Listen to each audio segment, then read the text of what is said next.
This episode is brought to you by Verizon Wireless. Good Monday morning to you, everybody. Welcome to Screen Junkies Universe. This is a pre-tape. What? Today is the Veterans Day holiday here in North America. To all of the veterans who served in the armed forces here for the U.S. and elsewhere, thank you, first of all, for your service. This is the day where we take off to remember that service and honor them. Yep. I'm Dan Murrell. I'm your host. Joining me, Ed Greer, Billy Business, Special J. Gilbert. Hey now. How you doing, guys? Doing great. I'm chilling today. Well, because this is a pre-tape, we don't know what news is broken. It's very possible that George Lucas has stated his opinion on Marvel films. We won't know until we get back. Maybe somebody found a scrap of paper in Hal Ashby's collection about, the comic book films of the day. We'll never know what his thought on Superman the movie was. But we do know that we have amazing fans who ask us questions, and it's a great thing to do when we're pre-taping. So you guys want to dive into some fan questions? Let's do it. Let's do it. All right. Via the community tab, thank you for posting your fan questions there. We're going to answer some of them. This is one that I like. We've talked about Batmans and Batmen and which Batmans are our favorite, but Chris XX asks, out of all Batman TV and movies, which Alfred is your favorite? All Batman TV and movies. So animated, 60s Batman. Animated's interesting. I feel like there's like Michael Caine, Jeremy Irons, and then the rest to me are just like a sea of like wrinkled neck flesh. How dare you disrespect Michael Goff in that manner, exactly. sir? Those words mean nothing to me. I mean, Michael Caine is the only one that, like, he really brought some pathos to the role, and like you got the love that Alfred has for his young ward, I guess. A Fiucci. Yeah. A Fiucci. Yeah, it's got to be Michael Caine. Come on. Who's this Goff? Who are you talking about? I think it's either Michael Caine or Jeremy Irons. I'm with you, because I think Michael Caine, that whole thing of him being like Alfie and him being, I forgot that Hard Man movie he did where he's just this gangster who just cleaves his way through British underground. But like, people who've watched him for a while know that he can be a tough guy and be a servant and be a humble guy and be a good, parent. And so I think his casting uses that. But Jeremy Irons is my guy just because I believe every single thing that Jeremy Irons says. And in order for you to sell the Batman reality, you have to believe Alfred is not just a stupid ass who's enabled this ridiculousness. You have to believe that he's a true believer too, and he's helping something that he doesn't quite understand. And Jeremy Irons and Michael Caine, I think, both get that over to me. I pick neither. First of all, shout out to Alan Napier, who was the Alfred from the 60s Batman TV show. He's not my favorite, but, He did get to wear the bat costume in one episode. Yeah, exactly. Billy, who's your favorite? I mean, definitely Epic's Pennyworth is probably... No. I want my Alfred to be full of sass, and I think the sassiest one is the animated series Alfred. There's a line from Mask of the Phantasm that I love where Bruce just gets so mad. He's like, "You think you know everything about me?" He's like, "I diapered your bottom. I bloody well ought to." I was like, "Yeah, shove it up his ass, Alfred." He does his laundry. I like that version of Alfred. I've seen more bat skid marks than I'd care to tell. I agree. My favorite is animated series Alfred. Michael Goff, though, is my second favorite for the same reason. He had a little bit of sass to him. He had a little bit of a smart alecky thing. You can see the weariness of having to cover up for this. But I also love that line from Batman '89 when he says, like, "I don't wish to spend my few remaining years, pining for old friends or their sons." It's like such a dagger in the heart. So I'm with you. Animated series Alfred is my favorite. Well, the only reason why I didn't pick the one from Batman '89 because the animated one is dope because he looks more like the comics one, and the characterization has been able to evolve and it's really cool. But the Batman in 1989. He just wants to stop him from being Batman, it seems like. He's always saying stuff like that. He's real negative. He's letting Vicky in the cave and stuff, hoping that he'll wife her up and stop roaming the rooftops. You know what I mean? I just think it's kind of... But you get the sense that that's his reaction to everything. Batman '89 Alfred is like, "Oh, really? It's pork again. Pork giblets again for dinner, mister. Okay, great." He's just so sarcastic. Yeah. Unending war on crime. Yes, indeed. All right. I like a little saucy Alfred. But you gotta have saucy Gotham. Alfred because Bruce takes himself so effing seriously that you have to have someone be like, all right, okay, sure. I want Jared Leto Alfred. I want that saucy on his head. There was Gotham Alfred, who, if memory serves, I believe. Sleeveless tuxedo. He's got a tuxedo T-shirt on. Answers the door with some Totino pizza rolls. Like, what's up? Bruce isn't here, bruh. I want to say that Gotham Alfred at one point punched teenage Catwoman in the face. I'm almost positive at one point that Gotham Alfred, who was like a brawler, he was a brawler. It was like, yeah. It's a step beyond saucy. I'm pretty sure at one point that Gotham Alfred punched teenagers in the face. Different times? He was no, he was just a brawler, man. He was a boxer. You're talking about sauce. He had the 2-piece and a biscuit. So there you go. Those are our picks for favorite Alfred. Thank you, Chris XX. Peace Corps Morocco, the organization or the person, I don't know, asks. Log out of your work account. This is a fun would you rather. Would you rather get Chewbacca or Groot along for a space adventure road trip? No translator on board. Please pick my question for the Screen Junkie show or movie fights. Thank you. Well, this is neither, but I hope that you enjoy having it. You got the RC Cola of Screen Junkie show. You got the tab of our franchise. Chewbacca or Groot? Space adventure road trip. No translator. Adult or baby Groot? Let's go adult. Adult Groot. Ed, we'll start with you. Who's your pick? It just depends on what type of adventure I'm going on. If I expect to run into anything hairy, I'll deal with the fact that Groot doesn't have a large vocabulary. You know what I'm saying? If I'm Good limerick you just came up with. Hey, I'm paid Irish. But no, I can tell. in the worst Irish accent. It's like, I don't know about that. Oh God. I think if I'm gonna get into a big fat adventure, I want him. You know, so there's certain things bowcasters can't deal with. Mm-hmm. I want Chewie, mostly for the driving. I feel like Groot, isn't it like Rocket and Quill? Like they're the ones actually flying. Groot's just kind of chilling, right? Yeah. So I want Chewie because I can't fly a spaceship. I can't talk to either of them. Yeah. Well, at least to park it. You know, the parallel parking a space destroyer would probably be pretty hard. Yeah. Billy? Yeah, Chewbacca seems more capable, but he also seems like he smells worse, and the tree doesn't really smell like anything. That's true. So on a long road trip, point. I'm going to take Groot on this one.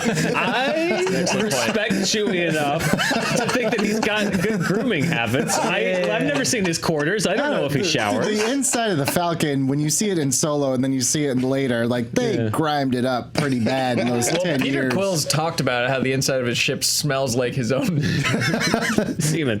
Yes, if you will. Yeah. His jizz, if you will. So I think Chewie might be a wash. See, I'm going to tie it up. I'm going to pick Chewbacca as well. Not just for a smell or practicality. I feel like, even though I can't speak to either of them, Chewie is I can get a better read on Chewie. Like, I am Groot, there's like, you have Vin Diesel's acting range, which is not much. and I feel like with Chewie, Hey, stop you've taking got those blood shots.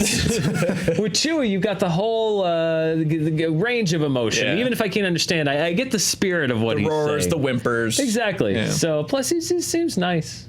I don't know. I mean, they both seem pleasant. Groot seems a little aloof. Groot's a little like Mice and Men. I feel like you'd have to kind of Shoot him in the back of the head. you'd have to watch him a little more closely. Well, to me, that makes him a good teammate, though, because think about it. Chewbacca doesn't owe yo ass a life debt. Right. You know what I mean? So you start talking some of that crap, and then next thing you know, you got like, no arms, trying to fly a spaceship with your nose. I just think Chewie's a better companion in my eyes. So it's 2-2. So two of us would pick Chewbacca, two of us would pick Groot. So there you go. Yeah. It's a tie. Sorry. Sorry, Peace Corps, Morocco. Ryan, Chewbacca or Groot? Chewie. Ryan breaks the tie for Chewie. There we go. Thank you, Ryan. All right, what's the next one? Let's look at this one. Okay. Nicholas Shee asks, now that South Park and Studio Ghibli have entered the streaming wars, what brands do you think will be the next thing to bid on? We've been talking about this. Big Bang Theory sold for like $1 billion, and Friends sold for like $500 million. And thank you, streaming war. Office sold for like $500 million. South Park, same. What do you think is a property that could come up to the auction block that you could see another blockbuster deal for one of these services to lock it up? And what's left? It's like, The Office and Friends, I get it. People are obsessed with them still. They binge them still. But, like, I don't know, man. Are people binging Studio Ghibli movies or South Park even? It's like the prices are getting so out of hand. What about Walking Dead? Do you think Walking Dead could close a deal like that? No. I mean, well, actually, yeah. But actually, Walking Dead, because everyone's paying so much money for these things now, and there's only like 12 shows with more than 10 seasons. Right. Like, yeah. Or you get Fear, too.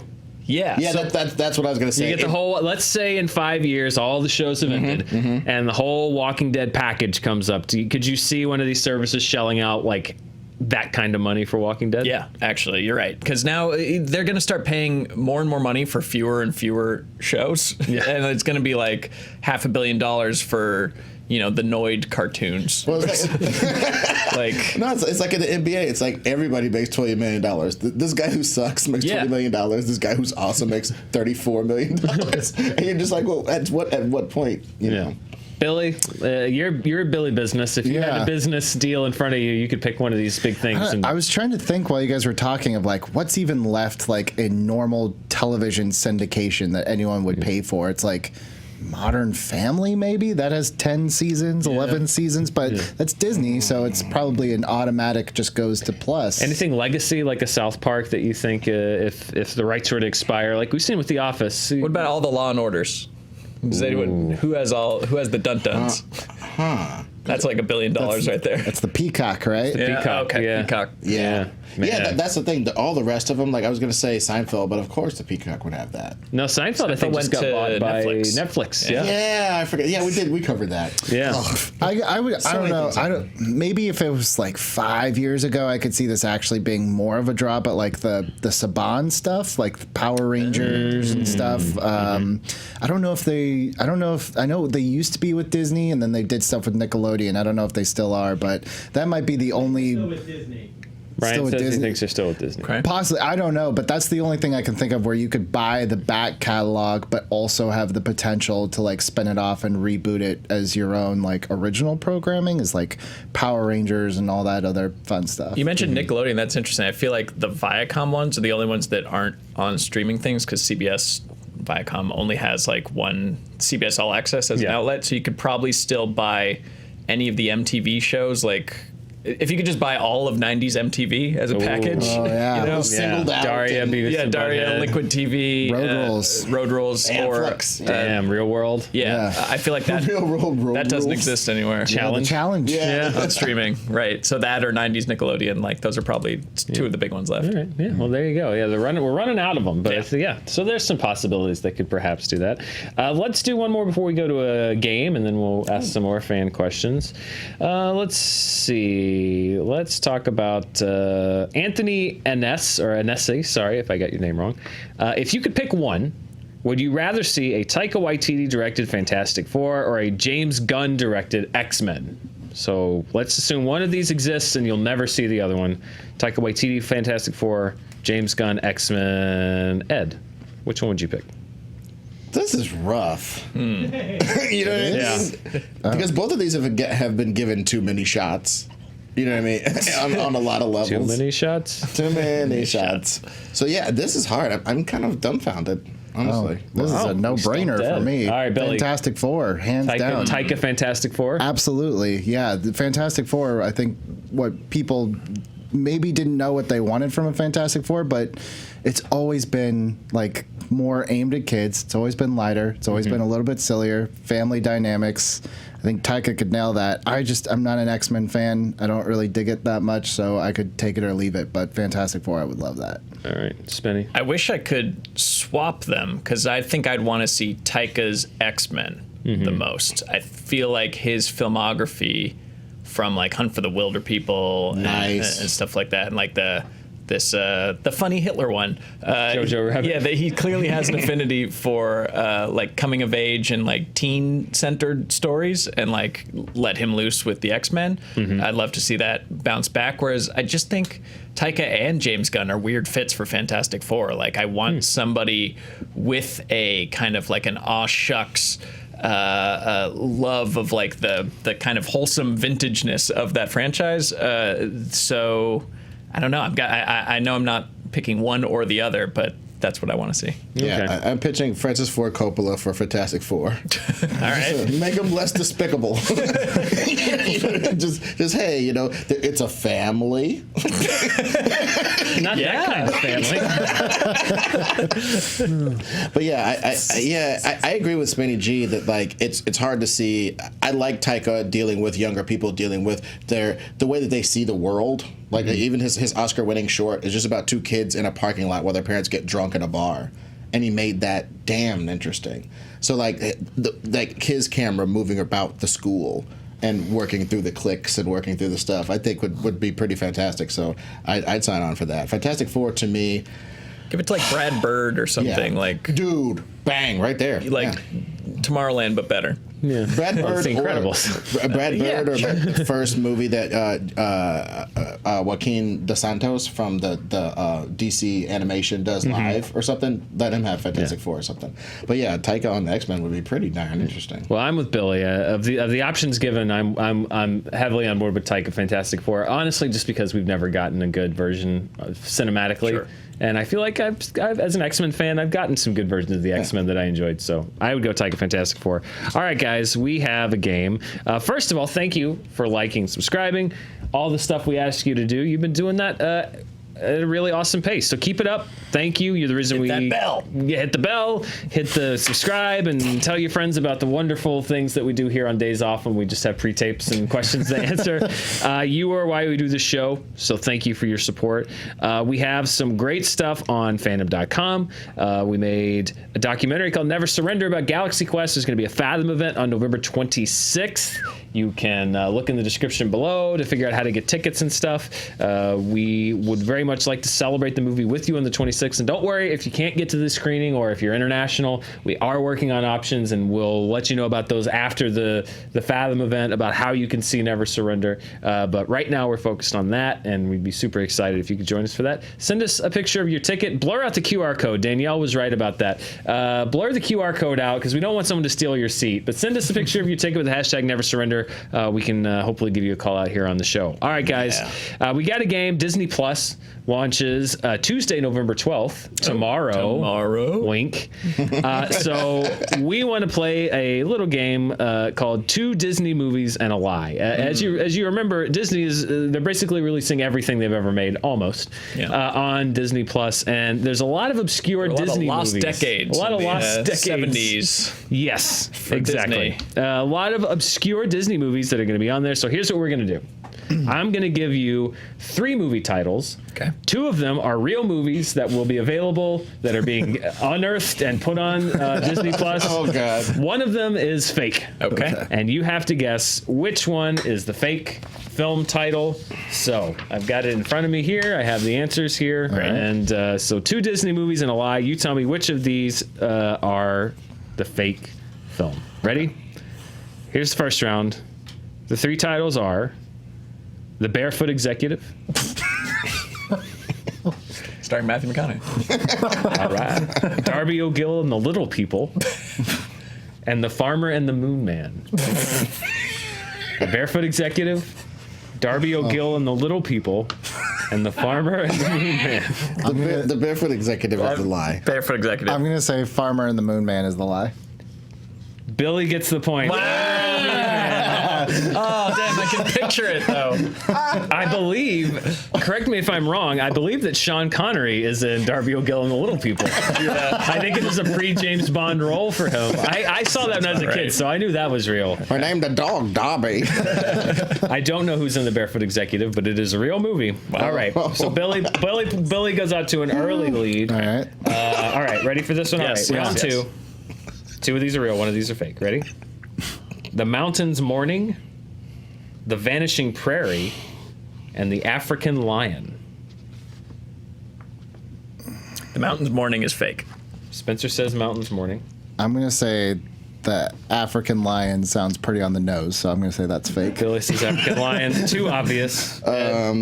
What's the middle one? It's Prairie's the Mountains Companion. Morning, the Vanishing Prairie, and the African Lion. The first one. The Mountains Morning? Yes. Billy, you do not get a point. Ed and Spencer both pick up a point. The Mountains Morning is the fake one. So, yes, after 2 rounds, we're tied. Everyone has 1 point apiece. Here we go. Round 3. 2 of these are real. One of them is a lie. Davy Crockett, King of the Wild Frontier. Hey, come on. Davy Crockett and the River Pirates. Davy Crockett and the Forest Knight. River Pirates is fake. River Pirates. Say it one more time. The first one. Davy Crockett, King of the Wild Frontier. Davy Crockett and the River Pirates. Davy Crockett and the Forest Knight. I'll change mine to Forest Knight. Spencer says Forest Knight. I'm actually going to go for the first one. Billy says Davy Crockett, King of the Wild Frontier. Ed, are you sticking with the River Pirates? Oh, I mean, there could be pirates on that river. Only Danny can deal with it. Damn it. You know what? I think maybe Davy Crockett, King of the Wild Frontier, because that's lyric to the song. Right. And maybe that's not a real title. So Davy Crockett, yeah, that. King of the Wild Frontier. Spencer, Yeah. you get a point. Davy Crockett and the Forest Knight is the fake title. So Spencer's ahead 2 points to 1 to 1. 2 rounds left, guys. So you really gotta catch up with Spencer and pass him. All right. I got this. Round 4. Ready? Dinner with the Spaldings. Jesus. Emil and the Detectives. And those Callaways.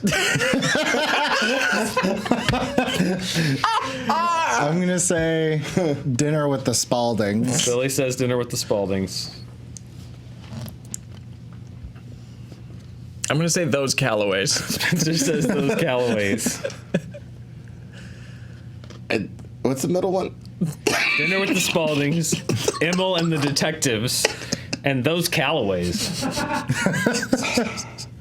I'm just going to go Emil and the Detectives. That's stupid. Ed says Emil and the Detectives. Everybody has chosen a different answer. Yes. Yeah. And the person who gets the point is Billy. Dinner with the Spaldings. Okay. Although now I'm curious about those Callaways. Those Callaways. Hello, those Callaways. All right, well, okay. One of these I think is a gimme, but we'll see. All right, 2 of these are true. One is fake. Ready? Yeah. That darn cat. Oh, okay. No way, no how. Blackbeard's ghost. That darn cat. No way, no how. Blackbeard's ghost. What is the fake title? Billy and Spencer are Blackbeard's tied ghost. at 2. Spencer says Blackbeard's ghost. Wait. No way, no how. I'm going Blackbeard's Ghost. Spencer says no way, no how. Billy says Blackbeard's ghost. I'm going to say no way, no how. Ed says no way, no how. It was 2 to 2 to 1. Ed, if you're the only one that gets it right, you tie it, and I don't know what we do because we go to sudden death and I don't have any more questions. Billy, if you are correct, you win the game outright. All right. Spencer, if you're correct, you win the game outright. And the winner of the game with 3 points is Spencer. Woo! No way, no how. No way, is no the how. fake title. Spencer, you've won 2 Disney truths. I could really picture Two Disney the truths and a Blackbeard's lie. ghost poster. That's what I was doing. It's like, and no way, no how. It was just blank. That darn cat. That darn cat. We was all know too that easy. darn cat. Everyone knows that Yeah. darn cat. They remade it with Christina Ricci in my lifetime. And Dougie Doug. Wasn't he in that? I think he may have been. Yeah. Yeah, I'm with Ryan. I think Ryan that is escaped Ryan me. is a child. He doesn't know. Well, I think that escaped me. You know, I was about to say that, but I was like, no. I was convinced that No Way No How was like one of those Haley Mills. Like she probably plays a triplet. There's 3 of them. No way, no how. All right, you can catch almost all of those, including those Callaways. Launches tomorrow. Yeah. Check it out. All right, guys, let's answer a couple more fan questions before we let people go enjoy their Veterans Day. Let's see. Okay, Nicole Brandstetter asks, I like this. It's very formal and very. If one were to host a throwback slumber party, Throwback. which combination of horror and comedy movie should they put on? Also, which snacks go with it? So I'm not sure if this means the movie itself has to be a horror comedy, or if you're putting on one horror movie and then a comedy movie. Yeah. Well, if it's a throwback, you go 80s, and there's so many great horror comedies of that decade. You could do Gremlins, Ghostbusters, kind of. I mean, the later Nightmare on Elm Street movies are essentially really horror comedies. Yeah. I would say if it's a throwback slumber party, I would put on Nightmare on Elm Street 4, because it's not the best. It's the best combination of like good and bad. Dream Warriors. Yeah, I think that's the Dream Master. Dream Master. Yeah.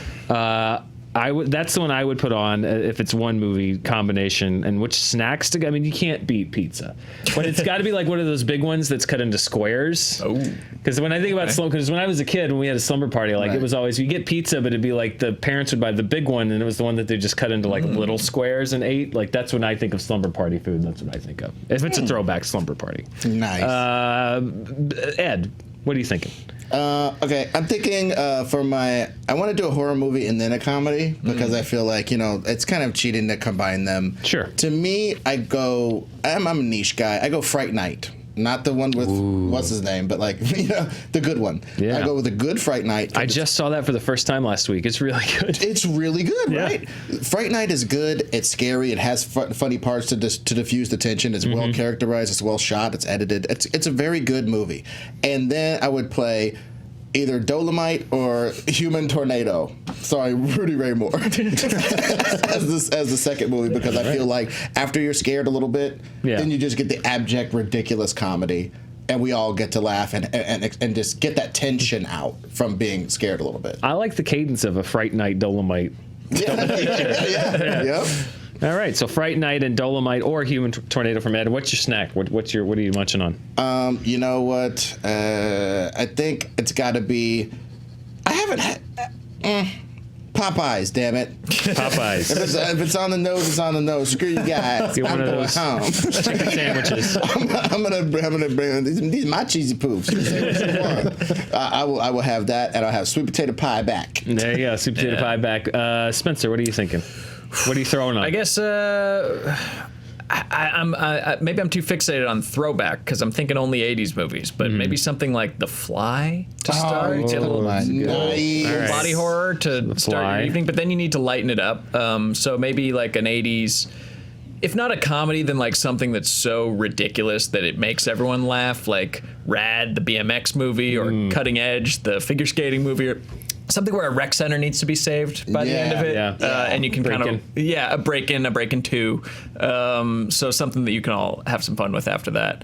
And then you want to eat candy, a big bag of candy. Never heard. Big bag of candy. Well, that's not true. Yeah, sure. I just feel like go to the candy shop, and like for me, the throwback is like you put some of everything in your bag, and then you go to the movie theater. So that's what I would pick. All right, but just a bunch of sugar. This for adults, right? No. Yeah. Well, yes. No, you're throwing it. Yeah. A lot of adults trying to recapture a lost youth. Okay. Yeah. It's a throwback slumber party.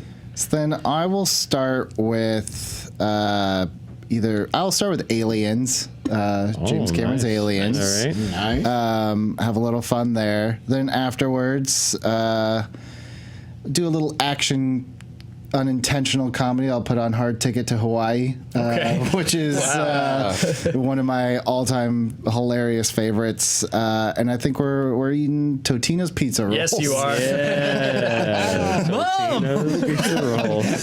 Pizza rolls! And drinking some Sunny D. Yeah, Totino pizza rolls. So there you go, Nicole. I hope you enjoyed us programming your throwback slumber party for you. I'm on to you. I know. What's happening is Nicole Brandstetter is hosting a throwback slumber party. Yeah. And she wanted us to program it. Well, There you you're go. welcome. Yeah. So Yeah. enjoy.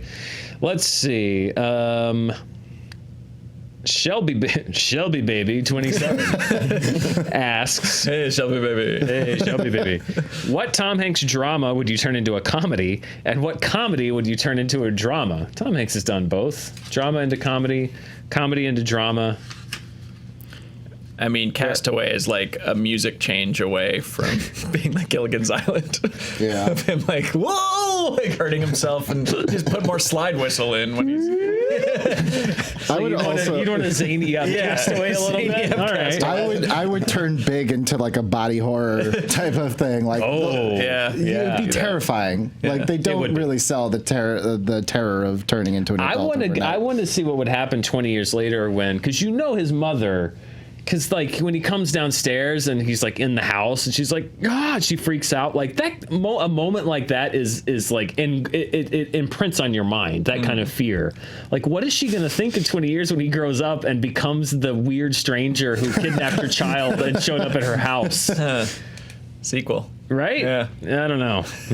I feel bad for Mercedes Rule now. I want to know how he explained the whole thing. Because it's like we leave on such the triumphant moment, but like 2 hours later, he's going to be like, all right, so here's... He comes home wearing a man's suit. He's going to walk in the... It's like, they did really weird things to me, Mom. Wearing a grown man's suit. Yeah. Big is problematic. There's a lot of things about Big. Did you hear about the deleted ending where he was at school and she showed up and she was younger and she'd gone to Zoltar and wished to be young so that she could be in school with him and like they could grow up together? That's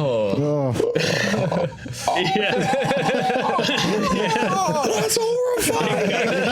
It got weirder. Just the amount of game that 13-year-old girls are already smarter than you. Like to add that uber level. I've been an adult, That's like ridiculous. a grown adult with an apartment, and then she disappears. Dude, The dynamics are weird too because then she'd be like a 35-year-old in a 12-year-old's body, but she's already had sex with like a 12-year-old. It just gets all so confusing. That is a weird. This is a demonetization stew brewing. Don't blame me. Talk to Tom Hanks, the writers of Big. That's a comedy turning into a drama if I've ever heard. No, I was while we were thinking, I was like, well, you guys took great choices. I was like, wow, these are great choices. I can't top this. And I started thinking, okay, well, a dramatic version of Turner and Hooch. God damn. But that's just John Wick, though. Yeah, that's true. Turner and Hooch is like 2 degrees away from being already a drama. I agree. Like I would want gritty Turner and Hooch. So that's a comedy and that's into a drama. So what's one of his dramas that, man, I don't know. You gotta be careful. I would love it if Punchline was funny. It's great irony. You know what I mean? It's a movie about comedy that is straight not funny, like at all, and doesn't really represent how you get on as a comedian, like at all. Mm-hmm. So I would really love, but then that's just Funny People, because Funny People is also another movie about comedy that's not very funny. Yeah, in my personal Why are so many opinion, movies about comedy not funny, Ed? Because comedians are humorless unless they're being funny. It's pretty brutal. It's because every comedian thinks they're doing the Lord's work, and it's all so self-serious when they like dissect themselves. Yep. It's hard to evaluate yourself. I have to say, the most miserable times I've spent have been the only non-comedian at a table full of comedians. I love all of them individually, but collectively sometimes it's like, tough. I gotta go. Well, it's like I'm gonna start smoking again so I can go outside. Comedians, it's like hanging out with battle rappers or dancers. It's like, I'm not doing all this to be cool with you guys. Just stop. Sit still. Just be cool. Turn off. Turn off. Where's the button? Yeah. But it's only like it's only when it's like there's like a gathering of 3 or more. Oh, yeah. Like 2 or fewer. A murder of comedians. Yes, exactly. Because one of them thinks the other is shit and shouldn't have the spot. Well, that's the thing. So they're just going to perform all night. It always seems to be like the most passive-aggressive competition I've ever seen in my life, where like they're all one big community and they love each other, but secretly they all hate each other. It's like, I got the headlining spot of the community, and they're like, that's great! But like I can see it because I'm outside of it. It's like they live. I've put on the sunglasses and I can see it, but they don't have the sunglasses on, and it's odd. It's a very weird dynamic. So there you go. There's a few options for you. Let's how long have we been going? One more? What do you think? One more, Ryan? Yeah, we're at 35. We're at 35? Oh, yeah. Okay. All right. Let's do one more. We want to give people their money's worth, even though it's our day off. It shouldn't be their day off from having to watch us. I love it. Okay. This is good. This is a little bit related to what we did before, but this is a good question. It's from Jacob Dawes, who says, "Hey, SJU, I'm just starting watching horror movies, and I've only seen 2, which are Alien and World War Z. You can stop there. You've seen all the good ones. Hey, it went from A to Z. Yeah.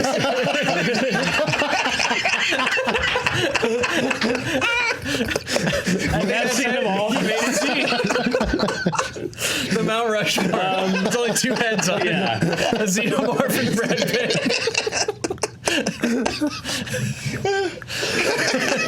So let's fill in the middle of this dictionary here. Which movies would you recommend to watch so that I can finally get into horror? I mean, it is such a varied genre with so many different corners. Halloween,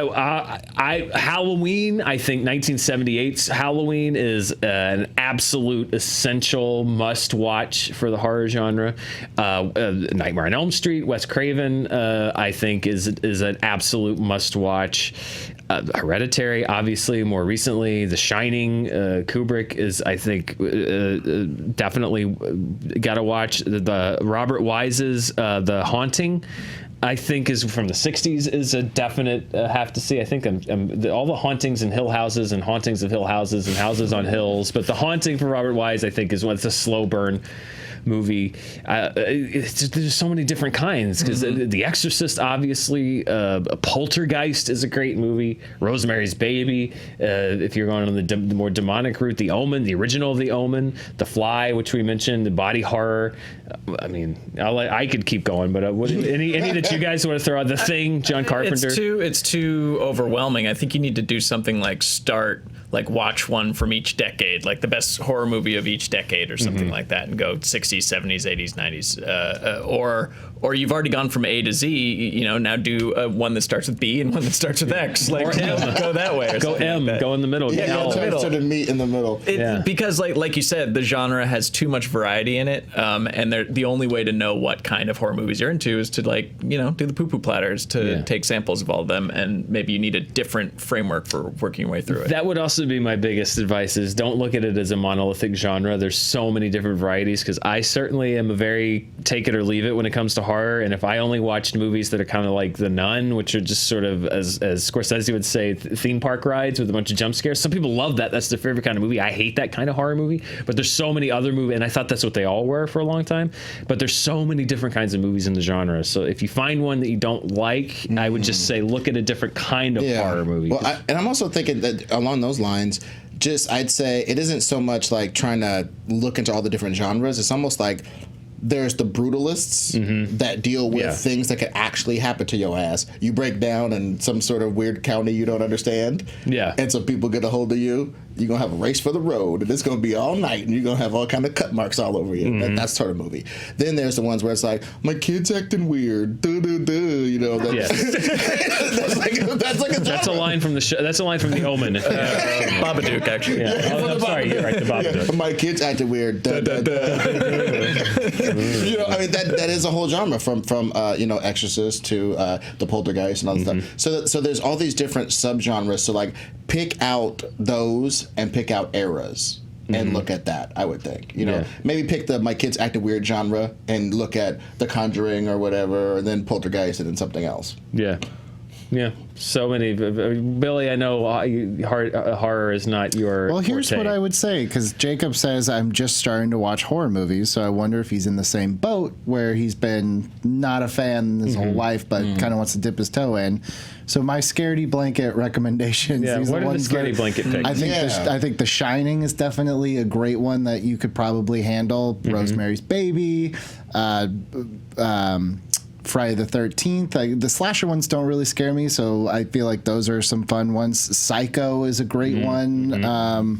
There's like everyone, and I'm in an echo chamber. There's definitely, you can find what you like, but I think like a lot of the a lot of the ones that are not demony are the ones that don't scare me. Fair enough. Yeah. Any Conjuring or none, like, get the hell out of here. No ghosts. Yeah, ghosts scare me, but I also like several ghosts. And just to recommend a brutalist, the guy we were talking about that did Blue Ruin and Green Room and Jeremy stuff. Saulnier. Like, if you watch Green Room and see that as like an action movie, it is not. It is a horror movie using people that you know or people that you know of. Sure. And that sort of stuff is pretty scary. So you could like maybe watch one of those and then watch one where you can understand that can never happen.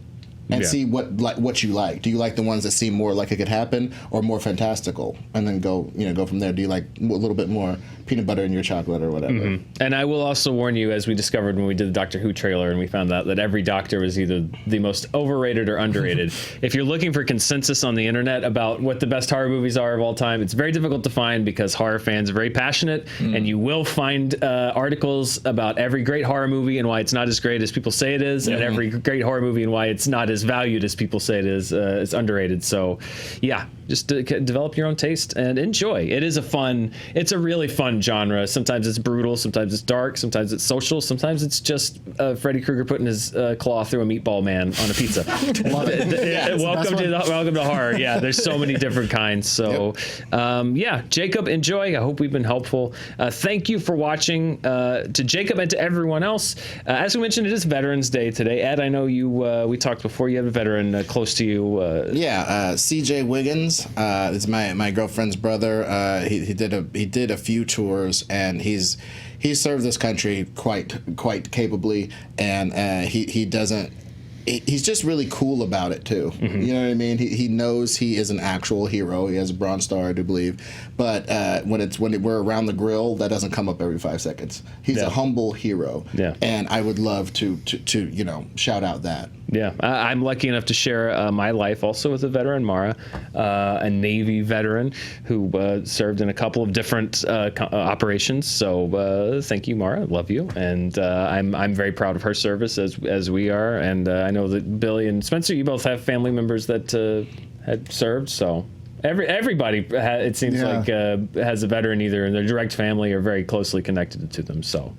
Thank you very much to everyone watching that served. Yeah. And we mentioned it. There's a great organization that we were plugging or promoting last month, Stack Up, that deals specifically with veterans. StackUp.org. You can check them out. They work a lot with veterans and veterans groups, and also if you're looking for activism and stuff, the VA system not great. Could really use, and this has been for many decades now. It needs voices. It needs work. It needs people talking to their representatives and senators, and a lot of us have tried, and even more need to try. But we should be. There's also different sorts of help you can provide. Like Stack Up, I do believe they were doing the thing with the video games and stuff. A lot of the veterans I know, they have a different relationship to some of these games. You know, what I mean? They are actually therapeutic, and to nurture that sense of them is intelligent, and it's a 21st century way to help with therapy. Yeah. Well, a very happy Veterans Day to all those that served, and thank you for your service. Thank you for watching. We'll be back live tomorrow. There will also be a new Honest trailer tomorrow, a new Honest game trailer tomorrow. Charting will be tomorrow since we're not here today. Charting won't be later today because we can't pre-tape it. Obviously, I wish I could tell the future. It'd be a lot easier. But Charting will be tomorrow, as well as everything else you love. And join us tomorrow on Screen Junkies Universe. Thanks for watching. This episode was brought to you by Verizon Wireless, launching the 5G Ultra Wideband network for ultra-fast speeds, ultra-low latency, and massive capacity. This is 5G built right.